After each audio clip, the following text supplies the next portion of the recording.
no one watches the YouTube video anyway. That's true. So no one's going to catch that brief glimpse of Racism. Well, I was actually going to talk about your sexuality, but... Again? Yeah, again. Is that just how you're going to open every podcast? Yeah. With that? You took your shoes off and now I feel like I'm going to take mine off. So the reason that I wanted the couches is so I can be comfy. I can relax. Do you feel like the couches now, though, are going to be more... hot on the hot days? That was the reason I moved away from the couches, isn't it? It is. But we're also coming back into the colder months now. That's true. So. This is our winter podcast studio. Okay, what's our summer podcast studio, the one over there? I guess so. So if you're not watching on the YouTube, we've changed things around. So today's episode is going to be short because Andy fucked us around and made us change the studio. I can't even undo a shoelace. Well, I guess they're just staying on. Anyway, hey guys, and welcome to the Uneducated Opinions podcast, where two guys, Andy and Steve, two good friends, not best friends, but good friends, talk about everything and anything. Anything and everything? Anything and everything. Anything and everything, without having a clue what we're really talking about. Without having any sort of an education. Yes. This is an uneducated opinion. Do you think the uneducated opinions are sometimes the best ones, though? Yes. They're the most interesting ones. They are. Because, it's fun to talk about things that you know a lot about, which is what we do all the time with training.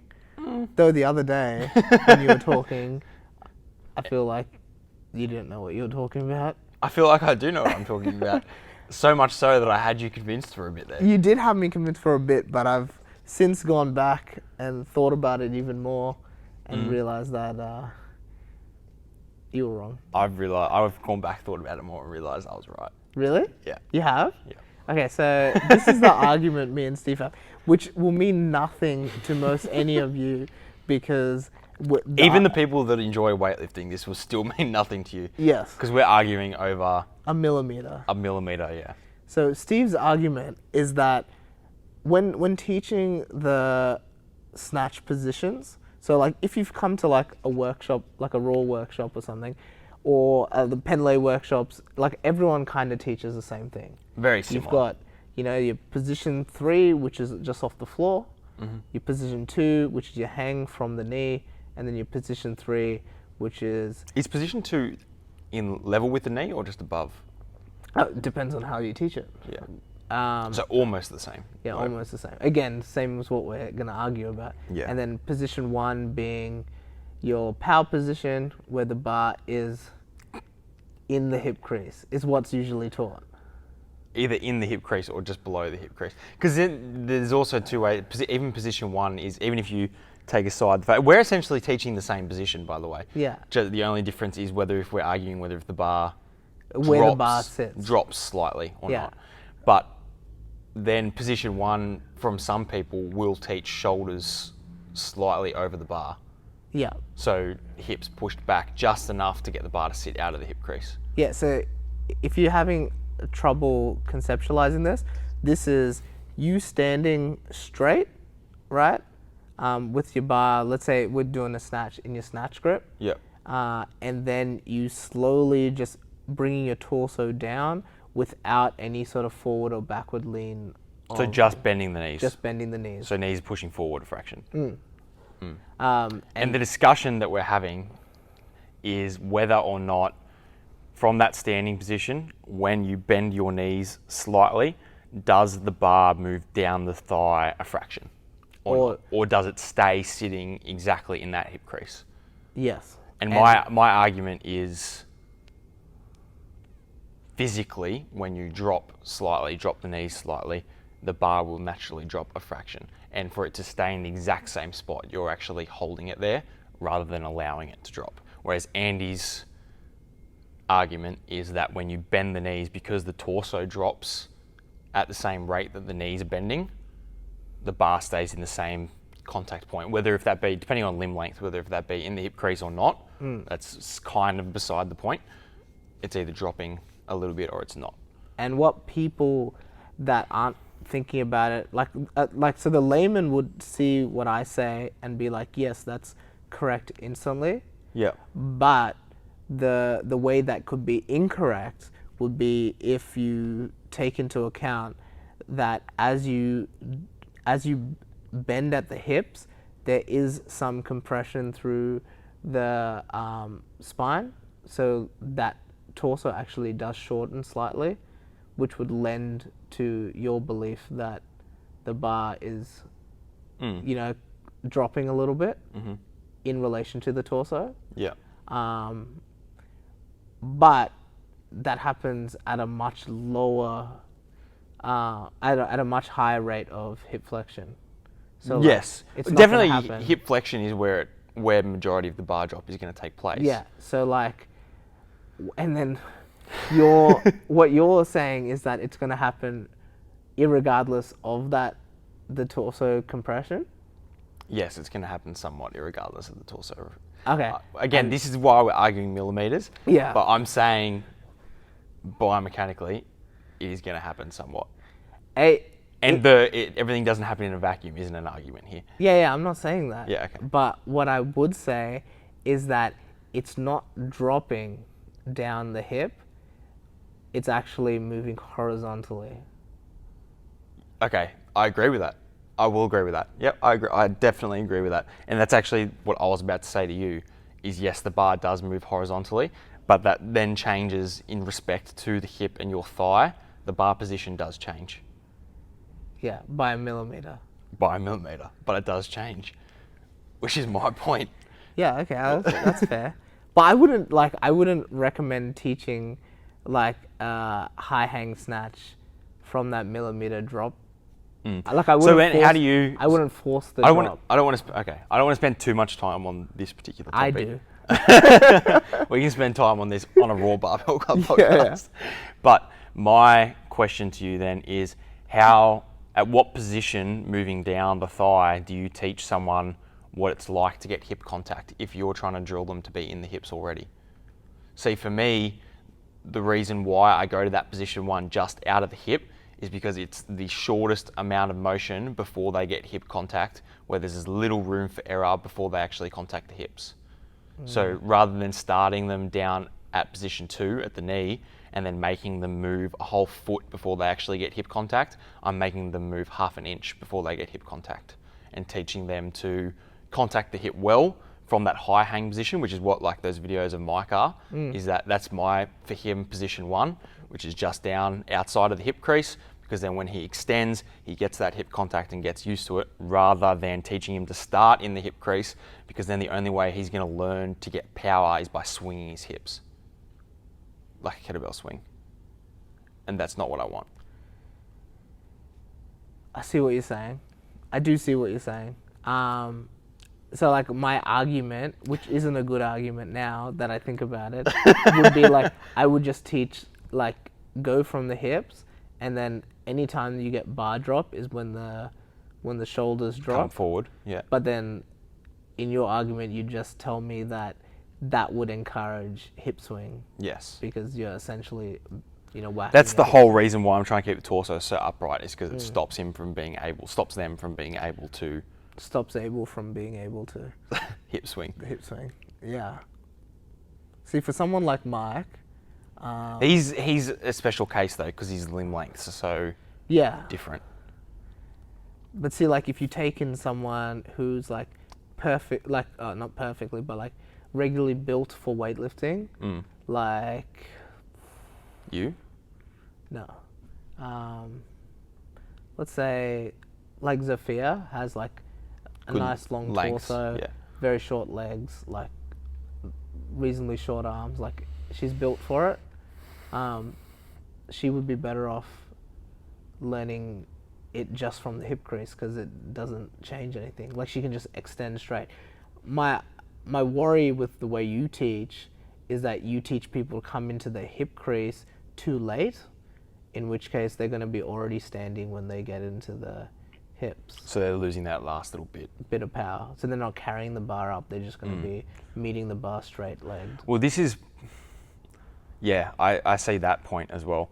And this is where I've had two separate ways of teaching it, where I've wanted hip contact maybe like a year ago or 6 months ago, I was teaching, if I was doing like a whole class full of people, I was trying to get people to get past the knee with that like position 1 slight knee bend. Yeah. Hips way back though, so shoulders over the bar, and then trying to get back into the hip crease while still fairly knee bent, so that then they can get that last little bit of extension while already in the hip crease, and try and teach that like scoop, that scoop of the bar. But I found the double knee bend was impossible to teach to general pop. Yeah. To most people, like trying to teach that double knee bend, unless it was happening naturally for a lot, because some people it happens naturally, you know what I mean? Like first time you learnt to snatch, like you probably had a double knee bend without having to be told about it. You know what I mean? Well, Whereas a lot of people just cannonball the bar. A lot of people think, like a lot of coaches say, like even teach, don't teach it. It's like so, it's the natural It should thing happen, that happens. but it doesn't a lot of the time. Yeah. Or you end up with like a CrossFitty position 2, where all people are doing is their knees are coming forward, they're leaning right back to the point where their hips are already open anyway because they've leant back so far, and then extending back. Yeah. See, like you'd see that in a lot of people that come from a CrossFit background. Like Marius has a bad double knee bend. JP has a terrible double knee bend. I have a horrible double knee bend. Do you? Maybe not at the moment. No, at the moment yours looks alright. You have a good double arm bend. When the arms bend, the power ends, Andy. That's what I've heard, but I don't know if that's quite true. Especially if you have like really strong biceps, you get more power. I think so. I think I do it because I have a weak torso. That's 100% it. Yeah, okay. That's exactly the reason. Because it supports my back. Yeah, so like the two things, so if you are someone who bends your arms unnecessarily on like a lot of pulling movements, it can be a couple of things. It could be like the way your lats function in supporting your torso, your grip, because if you have a weak grip, which you don't, but if you have a weak grip, like people will tend to try to use like their biceps lats to hold things. Or if you have a weak, like just a weak torso, like where you can't hold position. So So you're taking some weight out of that. Yeah, out of that, you're just changing the mechanical advantage, I guess. I guess I don't know if you actually mentioned it because I phased out for a second. Just in case I wasn't listening to our conversation where there's only two of us here. No, I was listening, but I was thinking about your first point when you gave the second one. So I'm not sure if the second one was the one I'm about to mention. But I also find, I think a large part of my arm bend for my snatch is because for my height and arm length, I have such a narrow grip. Yeah. Because I'm quite mobile overhead. I have such a narrow grip that I don't think that with straight arms, I very much struggle to get hip contact early enough. And this is part of the discussion that we're just having, where like if I keep my arms straight, I feel like my hip contact happens at extension. Yeah. So do you think hip contact is necessary though? Like, could you just make contact on a high thigh, or would that bump the bar out too much on the snatch? Because we make thigh contact on the clean, right? And do you know why the hips why we want to make contact in the hips over anything else? Just because it's easier to send the bar upwards? Yeah. Because like they're the that's hinge what point? I would think. Because they're the hinge point? Yeah. And also like, it's the epicenter of like where the power's going to come from. Yeah. Right? Well, that's probably why a lot of like the Chinese lifters and stuff, they contact hip on their clean as well. Yeah, because they have the arm length to do it as well. Because they have such short arms. And long torsos. Yeah. Interesting. So you have dark hair. So you might understand this predicament I'm in. Do you leave hair everywhere? No. Okay, so maybe it's a curly hair thing. So if you have curly hair, if you're at home and you have curly hair, you'll understand this, potentially. What happens is so like everyone sheds hair. Yeah. But when a curly-haired person sheds hair, it stays on their head or wherever it is, Mm-hmm. right? Yeah. And it doesn't like fall out Yeah. until like there's movement. So if anyone's ever gone like, for example, to the toilet after me, you might just see pubes everywhere. Yeah. Because as I shed hair, I'll like move or something, that's when it falls out. Yeah. And that's my predicament. It's a dark hair person problem. Because if you're blonde, like you don't have to care about it. Because it's not visible. Because it's not visible. And then, so my drama is, in this, is like, I could never commit a heinous crime. Because you'd leave hair everywhere? Because there's so much, like I'd have to live my life. Have you watched Gattaca? No. Okay, so you don't understand the reference. But like, it's a movie where a guy like basically assumes another person's life, and you know, to keep his DNA clean, like he's like brushing himself and now, stuff, like yeah. keeping himself hairless and all of that. So I'd basically have to do that because I leave like there's probably just hair everywhere. Or just don't commit a heinous crime. But what if I want to? What kind of a crime are you thinking about committing? I don't know, murder. Of who? Do you? All right. Well, lucky we got that on camera. So yeah, if you turn up dead tomorrow, Probably shouldn't joke about that. it's probably me. Yeah. I want to talk very briefly, at least, about The floods? the floods. Yeah. I figured that was on the cards today. Yeah. I figured we have to talk about it somewhat. Biggest flooding. The first time Windsor Bridge has been out for flooding in 28 years. The last time was when I was born. Yeah. Pretty much. Not pretty much, exactly. So, yeah, that's about all I wanted to talk about. So it's crazy that we went from, so like if you're from like another country looking at Australia, you're just like, these guys are on fire. But then next minute we're underwater. Yeah. And the Hawkesbury is literally underwater. Like if Yeah. you look at, It's okay now. Like, have you driven over the overpass today? Or yeah, yesterday? it's all gone. Yesterday I drove over Yeah, and it it's was all like all gone. gone. Yeah. Which just sucks because I was really enjoying the water view. Yeah.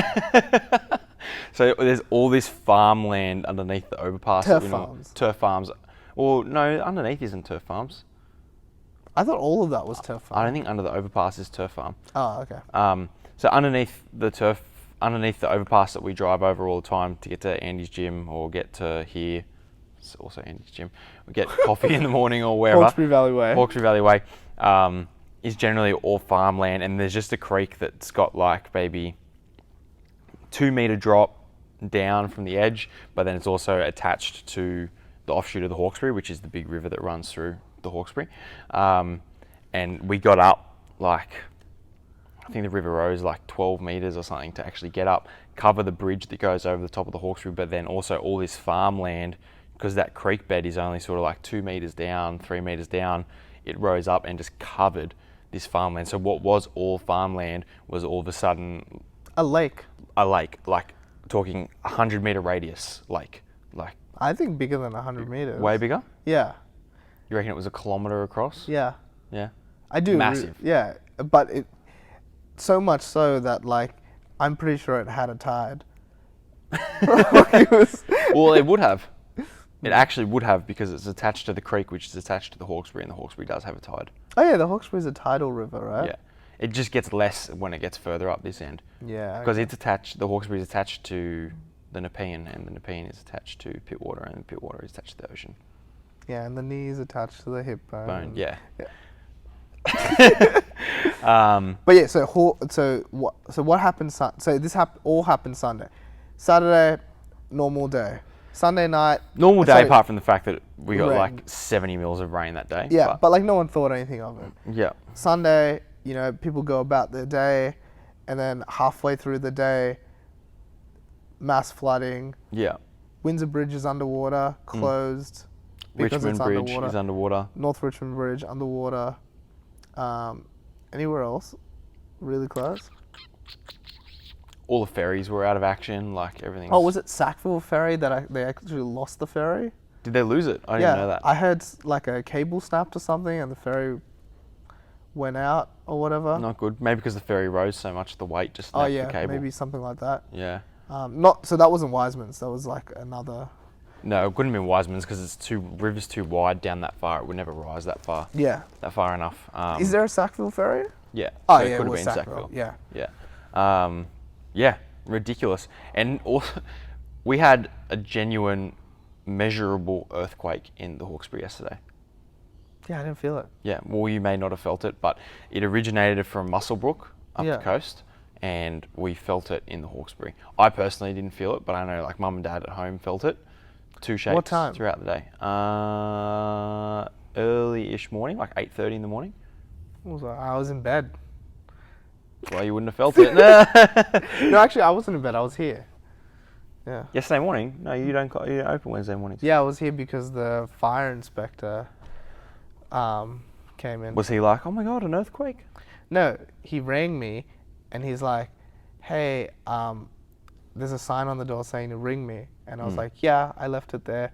Here's the code to get in because I'm not coming to the gym today. And then he rings me back. Oh, he doesn't ring me back for like 10 minutes. So I'm like, I'll ring him and make sure he got it. He's like, oh yeah, the code wasn't working. I'm like, why didn't you ring me? Yeah. You crazy person. And then I got really mad because like the code works normally, but the code wasn't working. Sad. So I got here and I was like, So you couldn't even be mad at him to be like, it was working, you idiot. yeah, which is, I came here wanting to do that, yeah. Even though you wouldn't have done that anyway. No, I would have. Oh, I would was you? in a bad way yesterday. Like, I mean, like, I was not. You were tired. And I was you were tired shitty. and I didn't want to deal with that. Like, if it was you, different story. If you're like, oh, it's not working, I'd be like, oh, that's okay, come back next time. Anyway, the consequences of the bridge breaking, not breaking, though it is probably broken as well. It is probably broken, although cars are allowed to drive over it right now. Yeah, I know. Which is funny because I feel like they maybe made that call too early. Yeah. But they're not allowing heavy vehicles or pedestrians at the moment, which you would think if they're worried enough to be like, hey, guys, pedestrians are not allowed to walk on the footpath because it might add too much weight to the cars that are driving over. You think maybe we should not be doing it, especially considering the heavy vehicle limit's 15 tonnes. So yeah, not ideal. Like, I had a friend who said that one of the engineers on the new overpass going over, the new bridge that's going in at Windsor, he said that they could see cracks in the piering underneath the old Windsor Bridge now, from where logs and stuff have hit it when coming down. Oh goodness, that's terrible. You should hear all the psychos that are all the people that were there petitioning for 10 years about the new bridge, being like, we want the old bridge, we want the old bridge. There's people commenting on like the Hawkesbury SES posts about the bridge, being like, oh yeah, the good old RMS had stuff parked up the river so that if it flooded, that heavy stuff would come down and take out the old bridge and give them excuse to build the new bridge. And I was like, you people are whack jobs. But the new bridge is already built. Nearly done. So I did hear that they were potentially not going to, or see if they can not repair the old bridge. Yes. Well, they won't repair the old bridge if the new bridge is done and the old bridge is done. Done for. Yeah, they'll just commission it, decommission it. You would think.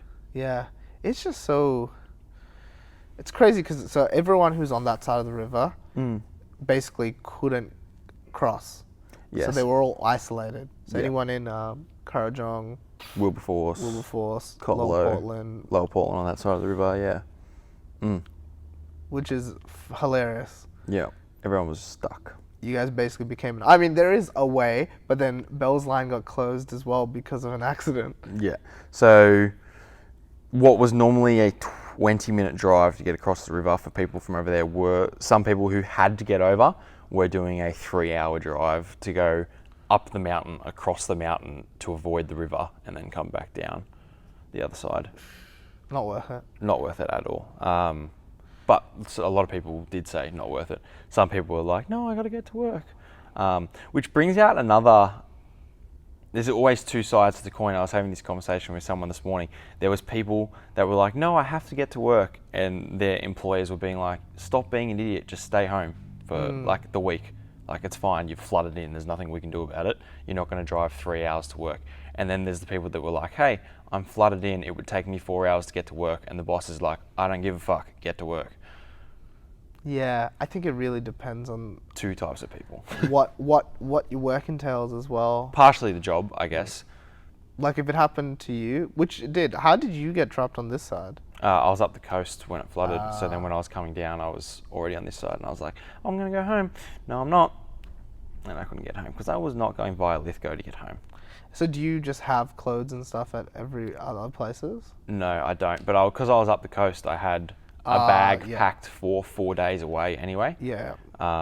So I'm just living on the clothes that I had in that bag at the moment, just rewashing them and... Yeah, okay. Oh, yeah, because you got nans and tays and stuff. So rewashing and putting them through the dryer over and over and over again. Is that why everything's faded? Yes. Also, these are just old clothes, the ones that I'm wearing right now. Fair enough. I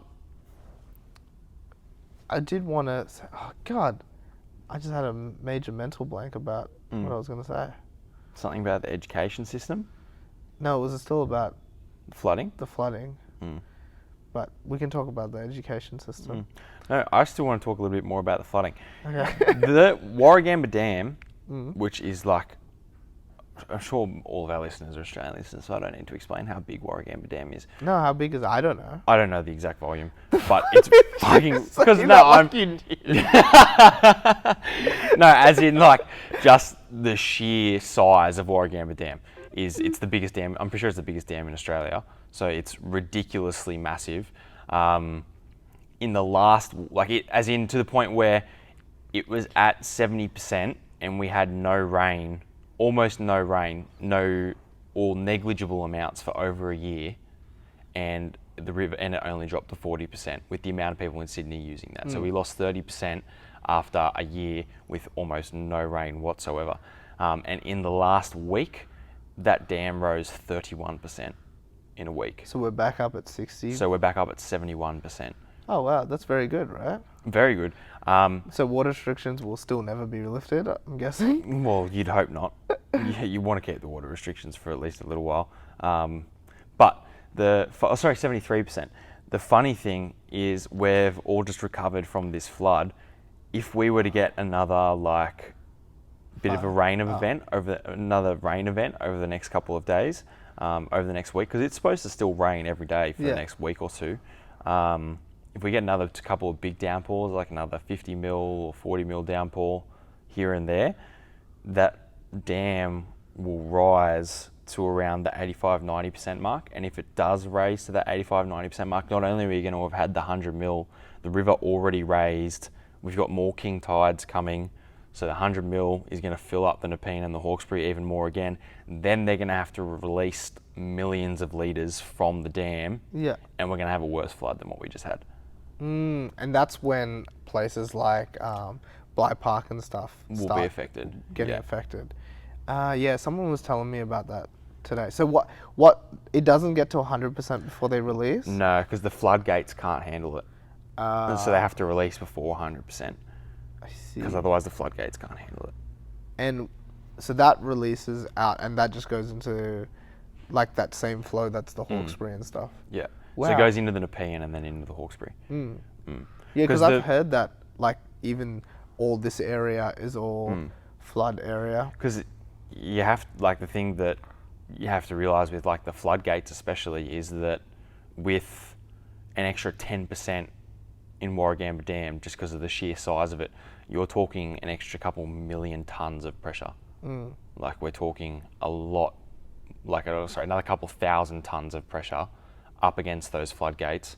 Every time that thing rises a percent, it's more and more pressure, and you can't afford to get to the point where we're going to have a malfunction. Yeah. Because otherwise we're going to lose all the water, and not only is that going to seriously ruin everyone's day down here, but it's going to seriously ruin everyone's day for everyone that uses Warragamba as a water supply. But Mount Franklin would be pretty happy. There'd be a lot of water bottles being bought. And then they would run out of water because of the amount of water bottles being bought. Very interesting. Yeah, what I remember what I meant to say now. It was about the people that want you to come into work. If someone was working here, for example, if you got stuck on the other side, I would have been like, yeah, Get to work. You got to get to work. 3 hours to work 3 hours seems like a fair trade. Yeah, and then drive home. Yeah. Yeah. Yeah, so that's my story about the floods. I feel like there's not many jobs where it's reasonable of an employer to, unless they're life and death jobs. Yeah. Like where someone has to be there. Like a doctor, like a surgeon, a surgeon or something. like JP. Yeah, maybe. Yeah. If you're the only surgeon at the hospital to perform those kinds of surgeries, then yes, like, because there's generally like a head of each department, right? And if you're especially, let's say you're the head of the department and your other surgeon in that department is living on the other side of the river as well. Yeah. If you're the head of the department and there's a heart surgery that needs to be done, you get over, like, find a way. It doesn't matter, find a way. Yeah. But there's a lot of jobs. There's people who are just working in trades and stuff that had their bosses up their ass telling them that they had to get over. Which is crazy because most of them would be rained Not out be able anyway. to work in the rain, yeah. But come in and do paperwork, wash the trucks. It's like, Fuck that. yeah, exactly. Leave the truck out in the rain. Yeah. It's basically a wash anyway. That's alright. Bosses can be the worst. You are the worst. I am. I'm trying so hard to be better than I've ever been to as a boss. Is that because you now actually have employees for the first time? Well, I had employees in the past. I didn't do a very good job. I always told myself, I'll be the best boss ever. And then, like, what do you see as It's a very boss's hard. role? There's such a fine line as far as being an employer goes, because you want to be like, if you want a good relationship with your employees, but you need to really know where the line is between being a friend and being an employer. Yeah. For example, you hiring me is okay, No, probably not. but me doing this is not okay. Yeah. So, I mean, it's okay, more okay in our situation because there's never really like I need a job Yeah. and like you're giving me the job. It's like I could see that you wanted a hand, so I'm giving you a hand. Yeah. And like you're just compensating me for the service. Yeah. Is one thing. But if you were hiring me for a full-time job, like I would never hire a friend for a full-time job. Really? No. See, I would hire a friend for a full-time job. Unless they're like desperate, they need the money and I can afford to bring them on just to help them out for a little while, then I would probably feel obliged to do that. Yeah. But it's just, I don't like the idea of losing friends because you hired them. Yeah. Because then you do need to be an employer. You can't just be their friend. Yeah. Then you're just adding another dynamic to the relationship. It is. It is complicating the relationship, for sure. Yeah. But it's the same as, like, I don't know, having a... What's the time? Fine. Good. 20 minutes. It's the same as, like, hiring someone as a coach when they're your friend as well. Yeah. Like, that's a tough dynamic too. Yeah. Because, like, on one hand, you'd be like, Jack, fucking do an accessory. Any one of them. Doesn't even have to be relevant to you. Yeah. Yeah. Yeah. Do some calf raises, please. Do something. Do some calf raises. Yeah, I never get to do calf raises on your program. Yeah, like, is that something that you need to do? Yeah, I reckon. Why? For good Achilles health. Yeah, but are they not healthy enough from all the squats and stuff? Probably not. I'm not squatting deep enough at the moment That's true. to get the Achilles stimulation. So I'm going to start doing box jumps and stuff soon, and I'm going to need to rebound, and I'm going to rupture an Achilles, and that's on you. You still haven't showed me your other program. Oh yeah, I'll show you after this. Yeah, fair enough. Yeah, bosses. I'm trying to be better because I think it sounds like douchey, but it is really about communication, right? Like if your employee understands exactly what you want from them and exactly what they're going to get from it, Yeah. then like it's okay. And that's what I'm trying my best with new hire. That's good. As. That's good. I agree with what you're doing with hiring people. I think it's a good idea. I think it's a really good idea. Just have another set of eyes as well. Just refreshing the types of cues that people are being given and that sort of thing. Get a decent coach in. Instead of you. No, instead of you. Yeah. Hey, I'm going to have a 500 meter row test in a couple of weeks. Oh. And I'm going to do it here. Ooh. Because I'm going for the record. Ooh. What is the record? 123. What's your... But you could do that, right? I think my best is only like 125. But I haven't tested a 500 in years. Yeah. Harry's very tall. Yes. And he's quite powerful. I will give him that. He's always, for his build, he's always surprisingly strong and fast. Yeah, well, his legs are really strong. Like, I know, stupidly. His front squat is nearly as much as mine. It's 2 kilos off. Yeah, I know, nearly as much as mine. Like, he could easily do that if he had been smarter and hit 60. Yeah, did you see how easy mine was? 63. Fuck you. What did you make him do? 65. Oh, you did go 65. I thought he went straight to 170 or something. No. He went from 50 to 65. Yeah, that's a massive jump. I wasn't having him beat my record. I don't even have a record up here. Anymore? No. I've got a good feeling. You have handstands, muscle ups. Yeah, no, I don't have a record on the front squat. Oh. I've got a good feeling about this squat cycle we've been doing. I think I'm going to be able to front squat 170 plus. Yeah, front squat. Okay, yeah. I thought you were going to say. I thought you said back squat. And I was No. like, that's not good. No. Do you think you can get me to back squat 200 before the end of the year?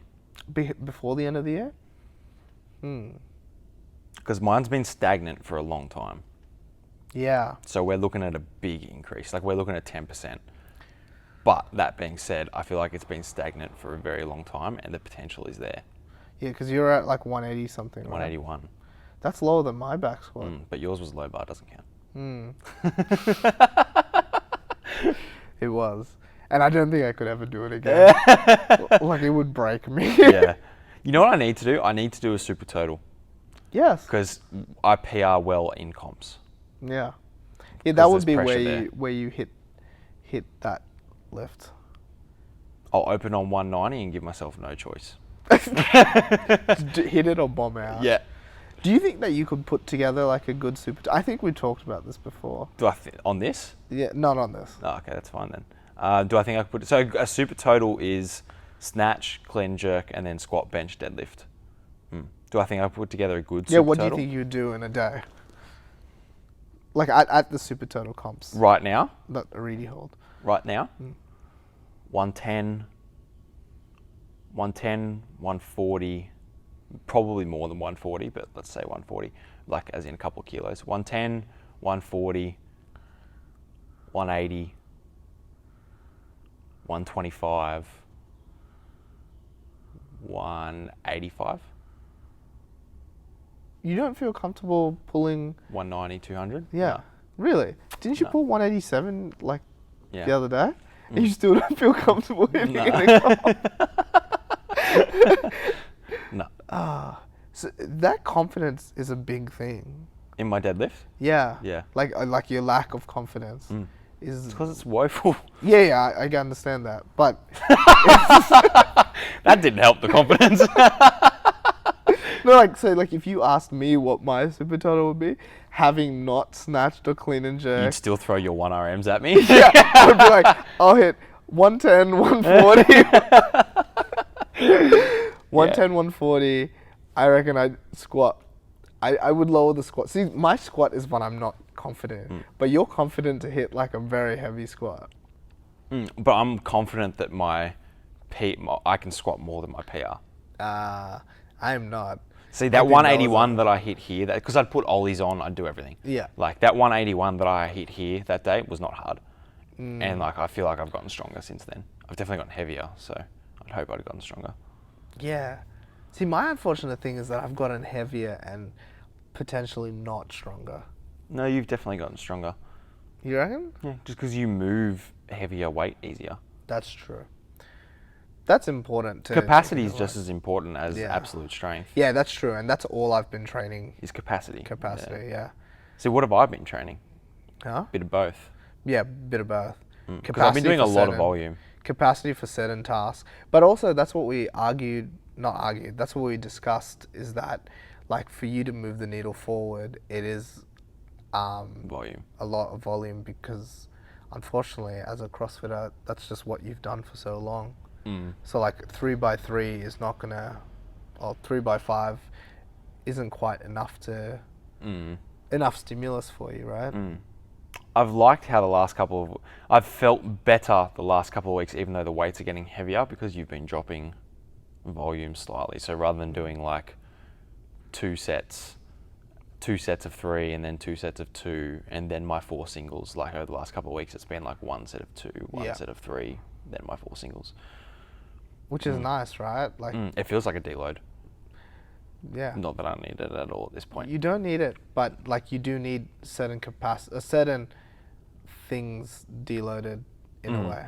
Yes. And but as the intensity increases, the volume kind of has to drop off a little bit. And that was something that like talking to you, I really changed about my programming. Yeah. Is like instead of deloading everything at once, like you just deload like 1 or 2 things, aspects that maybe don't relate to each other, and then you can have one peaking at the same time one is deloading. Yes. Yeah, I really like programming like that now to try and have one thing right up high while something else is having a break. Especially in, maybe a little bit harder in CrossFit, but I think you're doing it quite well with maybe like, a little bit harder in weightlifting, but I think you're doing it quite well just because you don't have as many capacities that you need to worry about. Yeah. Whereas in CrossFit, you can have like, maybe you've got a massive amount of gymnastics volume for 2 weeks, but your squatting intensity is really low.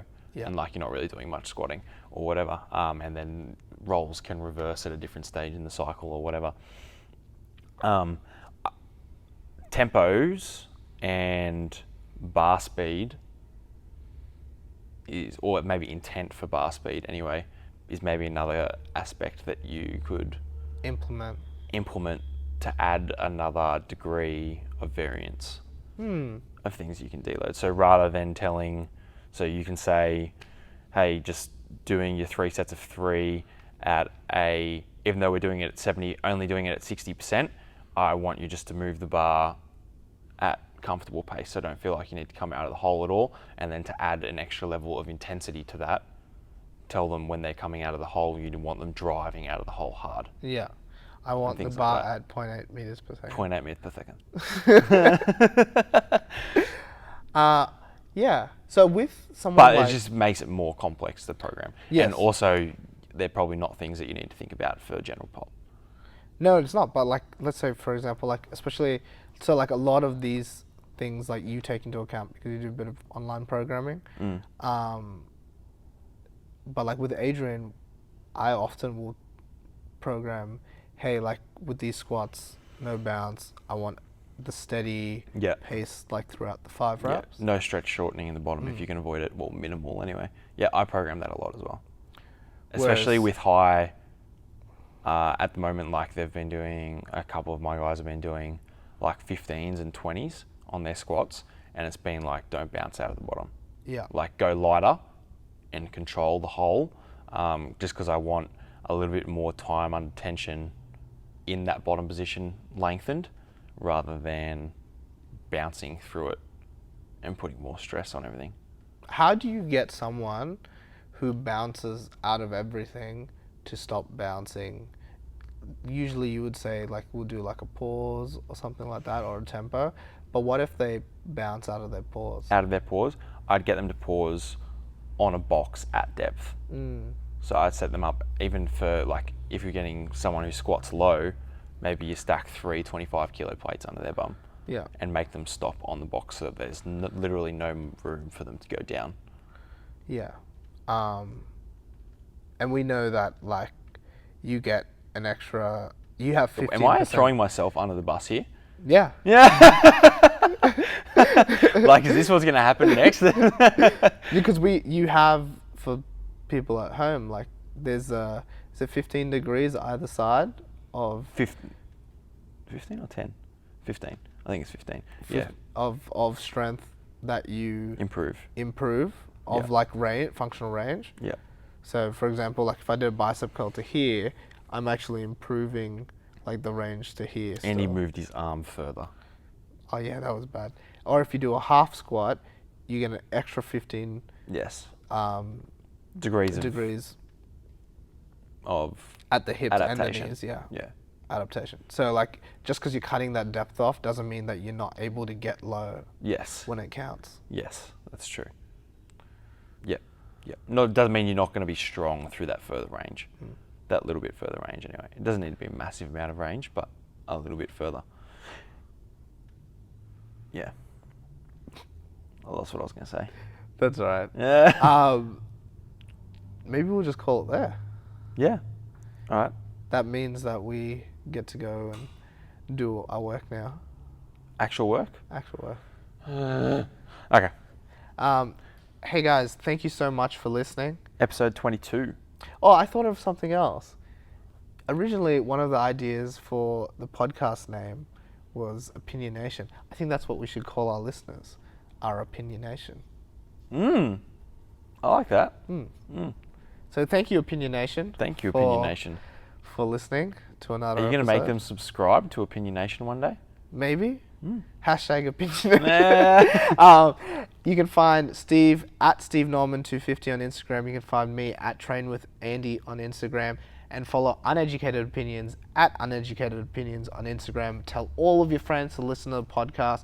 Make sure to share it, put it in your story. That way we know you're listening. You can find us on Facebook, Instagram, YouTube. If you want to listen on YouTube, see our interaction, you can.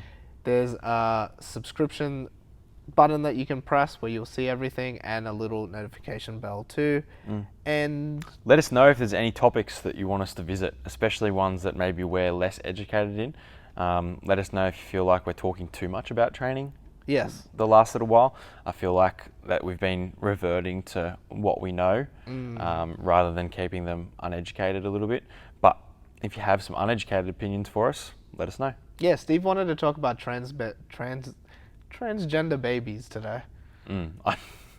Babies. No, that's what they're called. Are they? Yeah, babies without gender. Oh, babies. Yeah, that's weird. Anyway.